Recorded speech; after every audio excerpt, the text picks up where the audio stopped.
attempts, some handouts here, and I'm going to use the paper. If you don't have them, we'll get you one.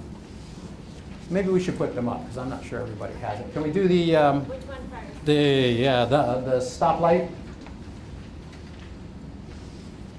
No. Nope. The other one. Thank you. So this was developed by the IHD at the University of Missouri. This is also a University Center for Excellence. It's called the Stoplight. And it's a model that they think shows how you can measure capacity and address some of those concerns. It identifies discrete areas of decision making. You get multiple perspectives. You remember the team, I was the family team, the circle of friends that Tom Nerney developed. Same idea, you get everybody in the room who knows the person. Obviously the person with the disabilities in the room. First, just consider abilities. This is the new thing. We used to measure deficiencies and then try to fix them. We don't do that anymore. In the last 10, 15 years, Mark Tessay at Nysonger and some other folks who are leaders in the profession have come up with a support intensity scale. So instead of measuring deficiencies, we now measure abilities, and then we plug in the rest. So we start with what the person can do. And then you have to consider what supports the person needs to fill the gaps.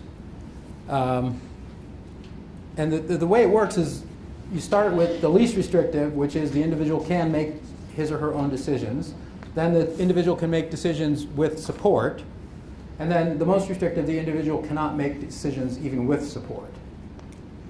So this is a much improved model over the black and white binary test, competent, not competent, that psychologists feel forced into when they get involved in guardianships. But even this has got problems. So if you go to the second page, and the top of the page, health and nutrition, we're going to stick on food because it's less controversial, I think, than some of the other things. We're not going to talk about sex tonight. That's too hard. That's just too difficult. First question, does the person make decisions about where, when, and what to eat? Well, yeah, they make decisions, but they want to eat macaroni and cheese for lunch every day. Most recent study just came out this week. Macaroni and cheese contains chemicals that are bad for pregnant women and children. What do most kids eat when they go to the restaurant? Macaroni and cheese.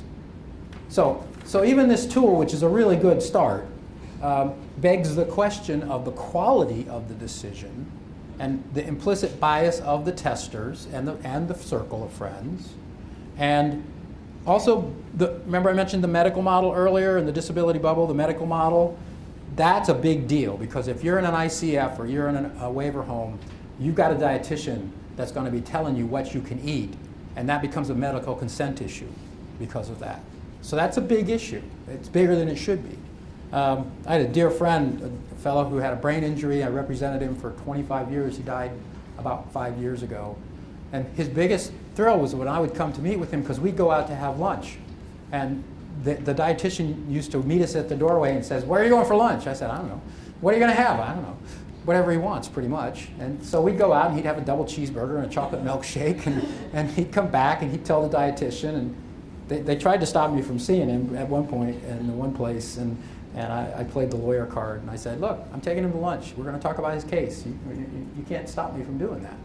And so once a month or so, Jerry would get a double cheeseburger and a milkshake because he wasn't getting that in his home because it was a Medicaid-funded waiver. So those are tricky questions, and I'm going to touch on a lot of things, and I don't mean to say anything is really binary. A lot of it depends on individual circumstances. So, but that's the kind of, even in a well thought out model like the instrument like this, there are still problems with how you measure someone's ability to make decisions. The other tool that's up, the practical, this was designed by the ABA for lawyers, and a lot of the work that's been done by the ABA has been driven by the senior citizen population. They also work with the AARP, and the aging population that has dementia is really going to drive this question for the next 10 years because as we boomers get older and more of us have some kind of dementia, this is going to become a huge issue. So this does some of the same things. It's a little more black and white checklisty kind of thing, and it doesn't. I think personally, I think that the one from the stoplight tool is better for this population, for the IDD population. It recognizes a more human quality. I'm shocked that the lawyers wouldn't recognize the human quality in people, he said as a longtime lawyer. Any questions about the two instruments? I'd be glad to go through them a little more detail, but right now I just wanted to introduce them to you. Take a look at them. Think about the questions. If you're coming up on the question of whether you need to have guardianship or not, that's a good place to start in terms of thinking about, whoa, what is the capacity of my loved one to make decisions?